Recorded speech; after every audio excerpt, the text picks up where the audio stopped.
Oh, are you guys ready? Okay, well, thank you. I'm here to give a briefing from events from overnight and talk about some of our strategies moving forward. But before I do that, we always start by acknowledging George Floyd and paying homage to his memory and the fact that he was murdered at the hands of police. But I also wanted to take a moment to say how much I love this great city of Seattle and how much I love and appreciate many of the men and women on the police department who I've known for a lot of years, many of whom would be on the front lines protesting and demonstrating right now for fairness and equity and justice, but for their profession and their job. So we find ourselves in this really surreal position where those of us who really want to have fairness and freedom and justice, people like myself, are now the target of complaints of brutality and other issues. It's pretty surreal, particularly when all we want to do is make sure that we are protecting people's First Amendment rights to free speech, that we're doing the great work and the great efforts that we've been sworn to do for the city of Seattle. So I find myself in this really precarious spot where I myself have been the subject of microaggressions and bias and other issues, now being the target of folks who think I perpetuate that and that the men and women of the organization perpetuate that, when, generally it's just simply not true. So it's a really interesting and odd place to be as a police chief in this predicament, but I can assure you that we're going to continue on our mission to keep everybody in this city safe and to do so fairly and justly and with the level of equity that I've been committed to ever since I joined the police department 28 years ago. Again, I want to start by saying that the Seattle Police Department is committed to protecting people's First Amendment right to free speech. Our goal is to have absolutely no conflicts. And unfortunately, we're not able to meet this goal. We haven't been able to meet it on several occasions this week. But it is of paramount importance that we meet peace with peace. My family is out there at 11th and Pine on many nights, also joining the demonstration. So I definitely want, on a personal level, to make sure that we have peace with all of the demonstrators who are at the scene. I also need to be honest with you. The standoff situation at the East Precinct is like nothing I've ever seen before. The East Precinct has become a dangerous flashpoint for our community members in many cases and for our officers. And nothing, absolutely nothing concerns me more than the potential of threats of violence and for threats against those peaceful protesters who have been affected by, for one, the deployment of the OC and deployment of our blast balls. And I'm sorry for those who came there to demonstrate peacefully, to exercise their First Amendment free speech. I'm sorry that that deployment has affected you. I expect a proportional response to any action from the crowd. Our policies and our training explicitly state that force must be reasonable, it must be necessary, and it must be proportional. And that is my expectation. And so we'll be reviewing. I know many people are concerned about the proportionality of the force that has been used. So we'll be reviewing every single aspect of that. You'll probably hear more about what's to follow from the mayor. But we definitely want to make sure that we are acting in proportion to whatever we are confronting on the lines. And no one is more committed to making our department better, to continuous improvement, continuous examination, and continuous innovation, and building community trust and not tearing it down. But our situation on Capitol Hill and at 11th and Pine, it has been different. Last night, protesters moved the barricade, which is our fencing that we had at 11th, repeatedly, even as we asked them not to do so. And then bottles and other incendiary devices were thrown at the officers. 6 officers were injured, and 2 were hospitalized. The situation was tenuous at best, and pepper spray and blast balls were deployed, but no tear gas was deployed. After 30 minutes or so, the barricade was moved back to the previous location. I want to take this opportunity to thank the community members who were in the crowd who helped de-escalate last night. I know that the vast majority, and we say this multiple times, the majority of protesters are peaceful, but there are bad actors in the crowd in an organized effort from some of them to incite violence. You know, I have been in touch with a lot of folks across the country talking about some of these issues that are consistent in police agencies across the nation. For example, I talked to Chief Resch from Portland, who also was concerned about the safety of her officers in their facilities and have erected fence lines to make sure that they're able to keep the demonstrators and the officers safe. Also, we've heard from the FBI that there are pockets of the country where people are being very intentional and deliberate and organized with attacking both government facilities and police facilities.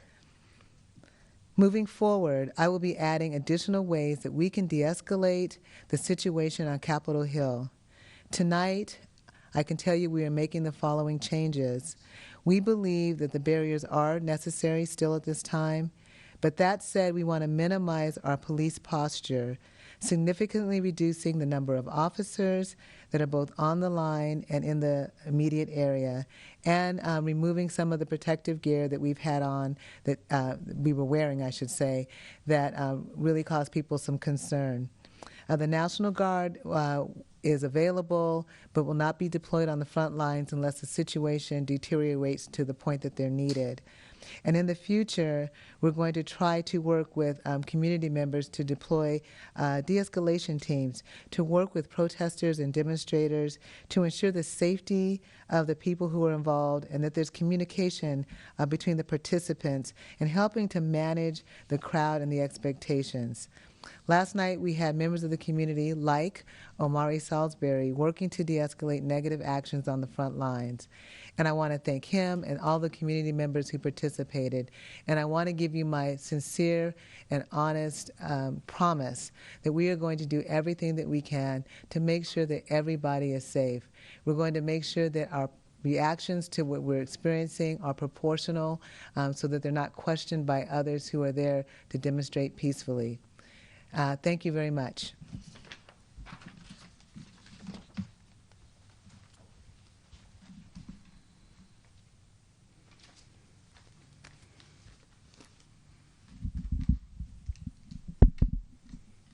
Thank you, Chief, and thank you, and good evening, everyone. Thank you for joining us.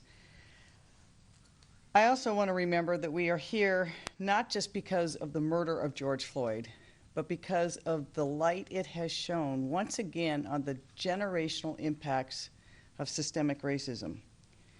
While we are witnessing, sharing, and experiencing more pain than any time I can remember, there's also reason to hope.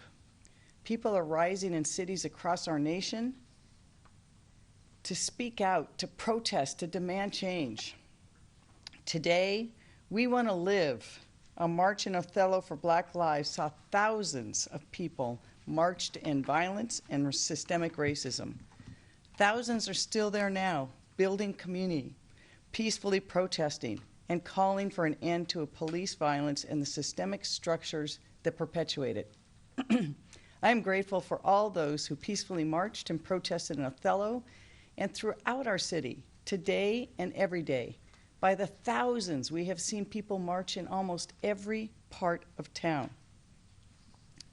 This has been an incredibly painful week for our city and our country, in a painful period of time, in a really terrible year.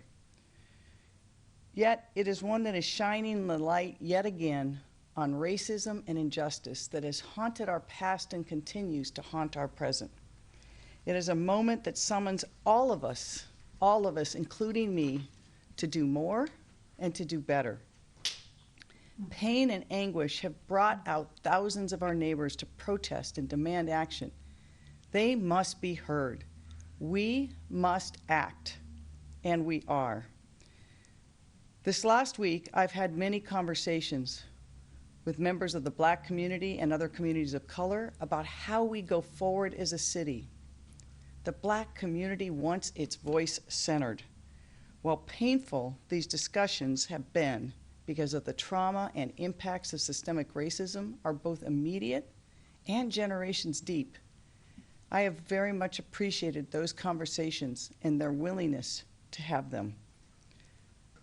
I believe we truly can, as one person said to me, build true, lasting, generational justice and change. Today, I was honored to join a number of African American leaders, Executive Constantine and Seattle King County Public Health Director Patty Hayes, to see how we can address systemic racism as a public health crisis that affects every aspect of a Black American's life. A brilliant doctor on the call noted that the Black community is experiencing two pandemics, COVID-19 and generations of racism. We need to bring the same intensity and make the same commitment to cure the illnesses of racism that we have brought to COVID-19. Tonight, I want to talk about some of the concrete steps we are taking as a result of those conversations we have had. And I have pledged to continue that dialogue and lead the city as a partner in generational change. But first, I also want to briefly address what has happened on Capitol Hill this week, and particularly last night. I know that Chief Best addressed this earlier today, and those topics will say more on the tactics and the operation at East Precinct as the night continues. But I again want to thank Chief Best for her leadership through this unprecedented time. What she and officers do for our city is remarkable, but she also knows she will admit faults, take actions, and continuously improve her police department.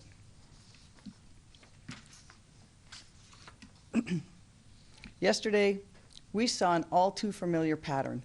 Demonstrations outside the East Precinct remained peaceful for hours, until the situation devolved in the late afternoon and in the evening. Since last Saturday, Chief Best and I have had so many conversations every day about reducing tensions, de-escalating, and demilitarizing our posture, and removing barriers on downtown and on Capitol Hill. Each day, she and the Seattle Police Department have changed tactics and operations to try to adjust to what they saw. As I said on Tuesday, use of force must be rare, it must be necessary, and it must be proportional. And like everyone in our community, we know that was not the case. Not only this week, but in cases before. Based on the best assessment of Chief Best, in part because of specific information from the FBI about threats to the East Precinct or police buildings here in Seattle, they concluded that removing the barrier would jeopardize the safety of the public and the community, especially considering there are approximately 500 residents that live in that block. From briefings with the chief, I was informed that some demonstrators last night were pushing against and moving the barricades forward. Some were throwing projectiles. Several officers were injured. While that is counter to being peaceful, SPD's response needed to be better measured. While the accountability system will review all of the facts, the response seemed too quick to escalate, and too quick to deploy flashbangs, pepper spray, and the deployment of the National Guard. The officers have been working long hours under difficult conditions, but de-escalation should be the #1 priority for the department and for the deployment of flashbangs before using every tool to de-escalate. That's what we have to do to reflect the commitment of the Seattle Police Department. De-escalation is critical in every interaction officers have, from individual actions to crowd management, particularly now at this time in our country when it feels like the national politics slides even further towards a despot. Our local government must be different. We must serve the people. And our policing must reflect this. I want to be clear with you, as I have been with the chief, what my expectations are for the police department. And they're not just my expectations, They're the expectations of our community and, frankly, the expectations and core values that are embedded in SPD's policies and officers' training. Most importantly, I know they're the core values of Chief Best. As U.S. Attorney, I investigated SPD 10 years ago because of the unconstitutional use of force. And as mayor, it is now my job to the Seattle Police Department to make sure it is committed to a culture of continuous and transparent reforms. My commitment has never been deeper to reforming the department because mayors come and mayors go, but cultural reform is what is most enduring. We have an actual opportunity to build on the lasting systemic changes that can transform policing and the department. SPD must be a department that leads with de-escalation and does not use force unless it is absolutely necessary. They have changed so much in the 10 years, but we must continue to improve, and particularly as we've seen this week with crowd management. A critical component for our accountability system at SPD is our OPA, OIG, and CPC. OPA investigates actions against individual officers, while the Office of Inspector General looks at systems, and the Community Police Commission engages the community in those conversations. These accountability systems can work. This week, OPA, OIG, and CPC expedited the review, and with public health recommended against using tear gas, leading to Chief Best's order on Friday. I think it was Friday, I also have to be held accountable, and I must hold Chief Best and the department accountable. I know that not every decision I make is always the right one, and my actions need to be scrutinized also. The actions both Chief Best and I have taken have been for the interest of Seattle, but we have to be looking at them honestly, from canceling the curfew to suspending the use of tear gas to ending the morning bads. Those were the right decisions. We acted in days, but we should have acted sooner. Capitol Hill is a very special place for me. It's where I went when I first came out. It's where I both saw horrendous acts of hate and where the LGBT community carved out a place of safety. I know that safety was shattered for many by the images, sounds, and gas more fitting of a war zone. And for that, I am sorry. To all those who came peacefully and had their constitutional right to protest impacted, I am sorry. To all those who felt their voice and their message drowned out by a small faction of individuals seemingly intent on inciting violence between police and demonstrators, I am sorry. At the city, both Chief Best and I are listening and acting to the tens of thousands of our community members who've taken to the streets to call for a better city and a better country. I do not pretend to have all the answers, but I am so grateful for the opportunity to learn, to grow, and to be held accountable. I also want to thank those in the community who helped de-escalate many of the moments of tension. Chief Best mentioned some of them, and watching them gives me hope. As Chief Best discussed earlier this evening, she is making operational adjustments at the East Precinct. Our city should not look like a military zone, but they also have to respond to the reality on the ground to keep the officers and the public safe and to take the threat in real. We will see things change every night. You can't predict everything, but what you can do is make sure that you have the training to know that your job is not to escalate. Chief Best and I also agreed to reduce the National Guard presence and that the use of riot gear should be curtailed. The help of those on the front line to maintain peace is instrumental to ensuring everyone remains safe. I ask that demonstrators participating, if you observe unsafe behavior, please hold those folks accountable.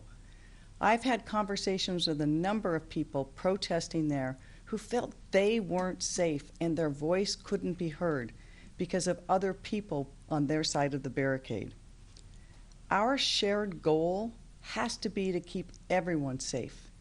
We also have an obligation at this time to not let the message, not let the narrative, not let why we are here be drowned out. I want to center our discussion and remember and honor George Floyd, who was murdered by police in Minneapolis, and whose unjust killing jump-started this national reckoning with police violence and systemic racism.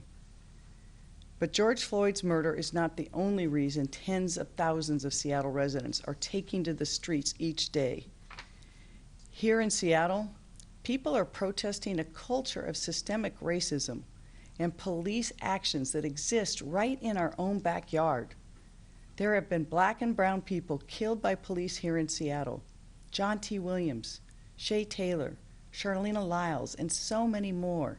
Their lives have been cut short because of an interaction with the police that serve us. Those killings remind us of the profound injustice of how they were failed by the city and the systems. In Seattle, we have to do so much more. And our communities are also protesting the city's management of the demonstrations. They're protesting a culture that can use force before de-escalation, and they're protesting a government and a culture that perpetuates systemic inequities that impact people of color, particularly Black Americans. People are rightfully protesting how we can be better as a city and make real changes. I want to talk a little bit about what we've been able to do so far on the conversations we've had. Yesterday, I was fortunate to meet with Black Lives Matter, Seattle and King County, and the Urban League. And over the last several days, I've met with several other community groups, including protest organizers, the Community Police Commission, faith leaders, and others. We've discussed how to move forward and address the systemic inequities in our city. We've agreed on many issues, including short-term and long-term actions the city can take to dismantle inequity and build a better future for Black Americans, Indigenous people, and communities of color. And by doing that, we build a better city for everyone. First, I said, SPD is ready to turn on their body cameras. I believe we can make that step now instead of waiting for final recommendations. I will issue an emergency order tomorrow and send it to the City Council requiring that officers have their body cams turned to on record during demonstrations. Now, I've heard the public trust and confidence is broken and people want the body cameras on to provide additional accountability. I also understand the issue has complex privacy issues that many have spent time addressing. To create a policy that truly lasts and won't be dismantled by a lawsuit, my office is ready to work with the CPC, the City Council, OPA, and experts like the ACLU and the Public Defenders Association to revise policies on the use of body cameras during lawful events like a peace protest. We want to make sure that we have accountability, but we also let people exercise their First Amendment rights without government surveillance. Until they give those recommendations, we'll also work with the City Attorney's Office to protect all data collected from being used improperly. We must find a solution that ensures officers' accountability while not improperly surveying our community. Second, the chief issued a directive to all her officers calling on them to remove their morning band and ensure their badge number was visible to the public. This seems simple, but there's been reports that officers continue to had tape over their badge numbers. That is a violation of policy. It will be investigated by the OPA, and any officer violating the policy will be held accountable.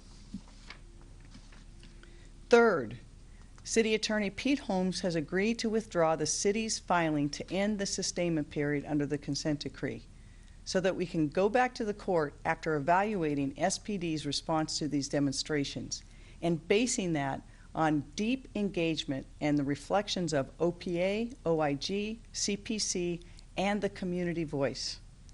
Fourth, We've asked our civilian independent police accountability partners, OPA, OIG, and the CPC, as well as the DOJ and the Federal Monitor, to examine all of the current SPD policies regarding crowd management.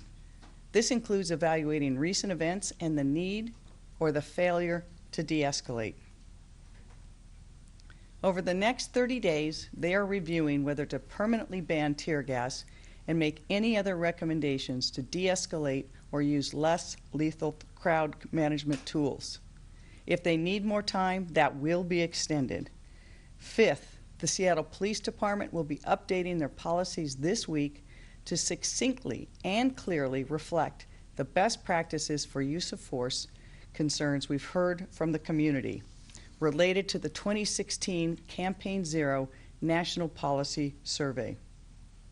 This includes the city's current ban on chokeholds, firing a weapon at a moving vehicle, and exhausting all options before using force. This will further restrict the use of excessive and deadly force. 6, as I said Friday, I believe there should be an independent prosecutor at the state level for investigations and prosecutions of any police officer or other state actor who commits deadly force. This is in addition to the investigations conducted currently under I-940 and our accountability system. 7th, I'm having conversations with Chief Best and the governor about scaling back the presence of the U.S. National Guard and reassigning some of them to continue assisting in the city's food security efforts related to COVID-19. I'm very grateful for their service, but Seattle wants to soon see the day where we don't have soldiers on our street. 8th, protesting and demonstrating are not crimes, and I have been clear from the outset that no one should be arrested or have charges filed against them for peacefully protesting or for violating the temporary curfew when we had it imposed. City and county prosecutors can ensure this is the case.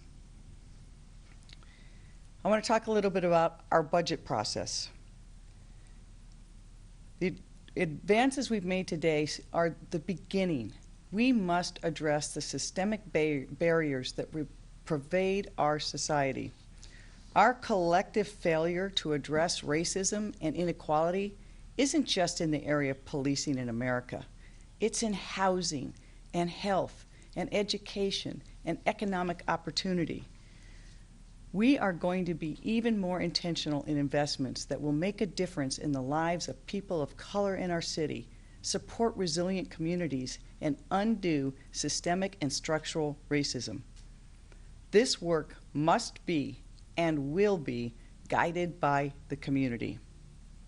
True public safety doesn't come from police and police reform. True public safety means that everyone, regardless of their background, has the opportunity to build a better life without fear for themselves or their loved ones, and has access to the services they need: health care, affordable housing, education, jobs. Over the last 2 years, we've created programs like the Seattle Promise, Orca Opportunity, and the Seattle Promise Job and Career Pathways to help Seattle young people, particularly young people of color, reach their full potential. We've built more affordable housing than ever before, but more needs to be done. To do that, we need to adjust our priorities in the city of Seattle, and we need to do that with our dollars. There are broad calls to defund the police departments and invest in community. It is reflective of a deep problem that our governmental system has in which systems we invest. The systems that touches the Black community the most is the criminal justice system. That's where we invest our money. That needs to change. We need to examine SPD's budget, and in addition to the partnership with Chief Best and the leaders of the community, really have a community-driven voice in that budgeting. For example, Black Lives Matter Seattle-King County recommended a commission, the creation of a new commission to center Black voices in city decision-making and investments. There are existing city advisory groups, including our Best Council, the African American Community Advisory Council, to the Seattle Police Department, and the Mayor's Council on African American Elders.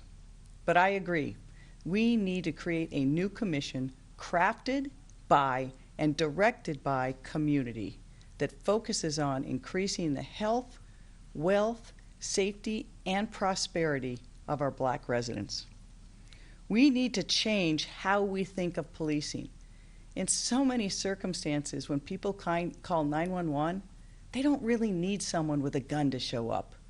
We need to add to programs like our civilian community service officers, our crisis intervention teams, and the Community Policing Bureau.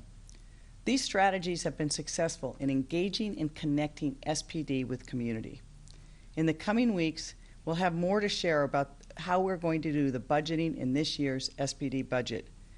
But we will start by holding off on planned expenditures in technology, weapons, vehicles, and facilities. We can't continue with spending that was planned under our old police budget until we've developed a plan with community for a new police budget. And during the pandemic, I know we've had to rethink our priorities. So I'll be working with my cabinet, including Chief Best, to determine what will we do for the 2021 budget, which I propose in just 3 months. As part of recent conversations, I've committed to identifying at least $100 million to invest in communities who have been neglected far too long, including new community-based and community-driven programs that invest in Black youth and adults, employment programs, Black-owned businesses, and providing alternatives to arrest and incarceration. What is so abundantly clear is that the way we have structured American society is not working. In 2020, we are not only facing a nationwide reckoning with systemic racism and police violence, but there's a global pandemic that is exposing the vast gaps in our current healthcare system. Climate change continues to be ever present and a growing crisis impacting communities of color disproportionately. The wealth disparity between white and Black Americans continues to widen, and corporations grow wealthier and more powerful while failing to give adequate protections to their workers, putting small, family-owned businesses under. We're at an inflection point in our country's history. I've always believed that Seattle leads the way in showing how to build a better, more progressive future. I am committed to ensuring Seattle shows the rest of the country how to make real, lasting investments in communities of color, particularly our Black communities. I know we're up to the task. It won't be easy. It will take all of us together, but I believe we can do it. Thank you very much. Thank you, Mayor. Thank you, Chief. As a reminder to everyone who's joining us on the WebEx portion of the call, I will read in question answers 2 at a time. To give you time to prepare, we will start with Kristen Ayers, King 5, followed by Dan Beekman, Seattle Times. Kristen, the floor is yours. Can I ask for your reaction from hearing from Councilmember Savant? She criticized the response to the protesters and then also urged your resignation, your response to that. I'm not going to get distracted by political ploys, and I heard that really clearly from all the communities groups I've been talking to, including yesterday. It is imperative that we not let this moment in American history get drowned by politics as usual, and I won't let it happen. Thank you, Mayor. Our next question will be from Dan Beekman, Seattle Times, followed by Hannah Scott, Cairo Radio. Dan, the floor is yours. Thank you. Regarding the budget, just to make sure we understand what you meant by the $100 million, Mayor, was that $100 million reduced in reductions from SPD's budget invested in other programs outside SPD? Or if not, what was that? No, until we do the whole review, I don't know how much SPD's budget will be cut, but in total there will be $100 million in the budget found, if that makes sense, Dan. Thank you, Mayor. Our next question will be from Hannah Scott, Cairo Radio, followed by Jonathan Cho, Como News. Hannah, the floor is yours. And if you could have them, whether it's for me or the chief. Yes, Mayor. Okay. As a reminder to everyone, Hannah, I apologize. I think I unmuted the wrong feed. Please identify who your question is for to give the mayor and chief best time to reorient themselves and maintain good social distance. Hannah, the floor is yours. Yeah. Thank you. And this question would actually be for the mayor or for Chief Best. I'm curious for your thoughts, not looking to distract on the issue at all, but we had several state lawmakers precinct last night speaking out along with protesters. Wondering if you feel that is helpful or hurtful to the situation. Look, I think that First Amendment rights are really important for everybody. But I would hope that leaders come together and rather than, I think their most important thing is to come and try to de-escalate and try to assist this city to get through things rather than just posture. And I've talked to some of those council members. I'm hopeful that we'll be able to work together for concrete actions that will address what we've seen. Council members feel deeply about this. They have responsibility in this area. I will continue to work with them and talk to others. But I think it is really important in this moment that everybody work to de-escalate, not escalate the situation. We know, for example, tonight there is likely new ways people will get over the barriers and the police will have to respond. It is a very, very fluid situation there every night. And the chief is trying to make sure that they adjust their tactics as appropriately. But when we saw what we saw last night, we had to speak so the Seattle knows that there was too much escalation too quickly, disproportionate use of force that impacted protesters who were there peacefully exercising their First Amendment rights. Thank you, Mayor. Quick note for everyone on the call, Chief Best had to step out, so if you have questions for her, please email our EOCPIO or SPD directly. Our next question will come from Jonathan Cho, Como News, followed by Jason Rantz, KTTH. Jonathan, the floor is yours. Mayor, Councilmember Sawan claims you have mishandled the protest response. How would you grade your performance so far? Please tell us what you feel like you've done well and where you need to improve. I think I touched on the things that I thought that we need to improve. I think there's some things that, while it only took days, we should have done quicker. Lifting the curfew, eliminating tear gas, getting the morning badge situation. We will continue to do the best we can. Sometimes we won't get it quite right. But the chief is in the best position to assess what the tactics and operations need to be for the police department. She does that based on the information that her commanders have and based on intelligence they gather. And so far, I believe that I've relied upon the chief to do that. Thank you, Mayor. Our next question will come from Jason Rantz, KTTH, followed by Simone Del Rosario, K13 News, or Q13 News. Jason Rantz, the floor is yours. So, two brief questions. If the council tomorrow votes to ban chemical weapons or crowd control devices, what realistically are officers supposed to do if there are situations where they need to disperse the crowd? And number two, I've been hearing from a lot of police officers who are hearing some of the language, not just coming from the protesters, some of them asking cops to kill themselves, but also some of the language coming from the council members themselves. Obviously, last year there was an issue with staff retainment. Do you fear that this is going to lead to officers leaving? Do you feel something might happen to the morale? So I think this week has been really exhausting for everybody in Seattle. It's been exhausting for those officers on the front line. It's been tiring for others. And I think that it is the obligation of every elected official to hold everybody accountable, but to also try to de-escalate instead of escalate the situation. We don't need more division, we need more solutions.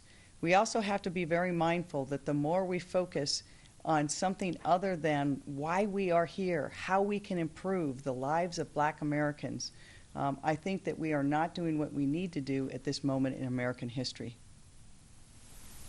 Thank you, Mayor. Our next question will come from Simone Del Rosario, followed by Simone Alicea, KNKX. Simone Del Rosario, floor is yours. Thank you, Mayor. My question is about the OC gas canisters that were used. It's my understanding that the intent behind banning tear gas was to stop indiscriminately gassing people and neighborhoods, but health experts at the top level say that OC gas canisters act the same way. You can't target them in the same way that you target pepper spray. So is it a technicality that the police department is still using this method, which is indiscriminate?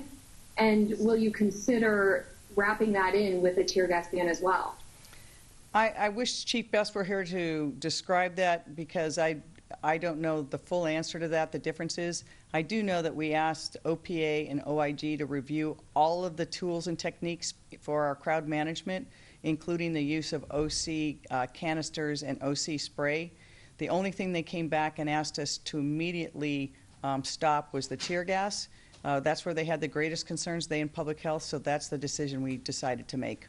But we'll have Seattle Police Department follow up with you on that question. I believe the two operate very differently, but I don't know for sure. Thank you, Mayor.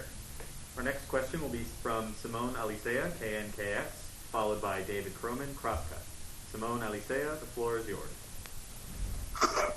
Thank you. Mayor Durkan, we already knew that there were going to be budget cuts because of the COVID-19 pandemic. Could you outline a little bit more, to what extent is the shifting going on a reality of the pandemic, and to what extent is it actually a response to the calls from protesters to deal with the public safety budget, the police budget? You'll see both. We had already prepared our 2020 balancing plan, which was to be presented to Council this week. It will not reflect all of the adjustments we think we need to make based on some of the issues we've had raised by protesters, as well as our commitment to say we need to make sure we can invest everything we can into these healthy communities.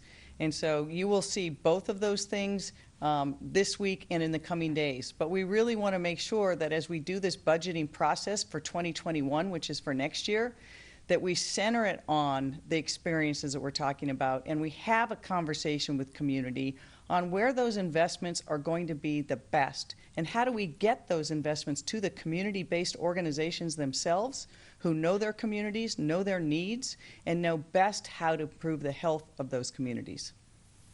Thank you, Mayor. David Croman from Crosscut, you will be next, but I would like to pause just one moment. Chief Best has walked back into the room and would like to clarify. Oh. I just wanted to make one quick clarification about the morning bands. They're not banned, which is an interesting way of framing it. But we do allow the wearing of the morning bands, but they are required to have them positioned so as a badge number or serial number is showing. So if they see a person with a morning band on, they still should be able to see the badge number to be present on that band. I just want to make sure that was clarified for people. And I actually am going to take off because we have operational issues to work through right now. So thank you very much. Thank you, Chief. Thank you, Chief. Our next question will be from David Croman, Crosscut, followed by Deborah Horn, Cairo 7. David Croman, the floor is yours. Is Chief Best available for a question, or has she left again? I'm sorry she left the building, but we'll try to follow up with you, David. If you want to ask it, we'll get it answered for you. Okay, well, I'll ask something else. The Minneapolis City Council said that it intended to basically tear down and rebuild its whole police department. Would you entertain sort of conversations like this? And can the Seattle Police Department continue? Can it be a successful department structured the way that it is? I believe it can. That's basically what we did through the federal consent decree. We tore it down and rebuilt it around all uses of force. But we road tested a lot of those policies in the last week and 2 weeks. We now know where we need to make changes in the area of crowd control. So that's why we're looking to the federal monitor, OPA, and OIG to help us on that.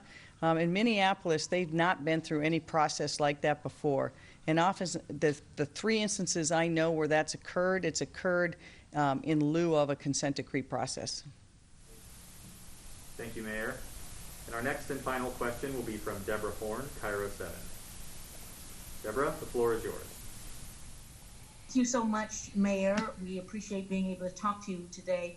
You said that you are not going to be distracted by the calls that we have heard quite loudly from Shama Sawant that you resign, but then you said you've spoken to some council members. Have you spoken to her, and are you concerned that she says if you don't resign, she will introduce articles of impeachment so that the council will vote you out of office? I've not spoken with her, and I'm not concerned. Thank you, Mayor. That concludes the Q&A portion of today's press conference. Have time right now if you would like to say a few closing words, Mayor. Again, I just want to thank, I have been able to, in many ways, to see real time what's going on Capitol Hill through so many live feeds from protesters, residents, and the like. I know it's been a really hard time on Capitol Hill, particularly for the people who live there or the people that consider that their community.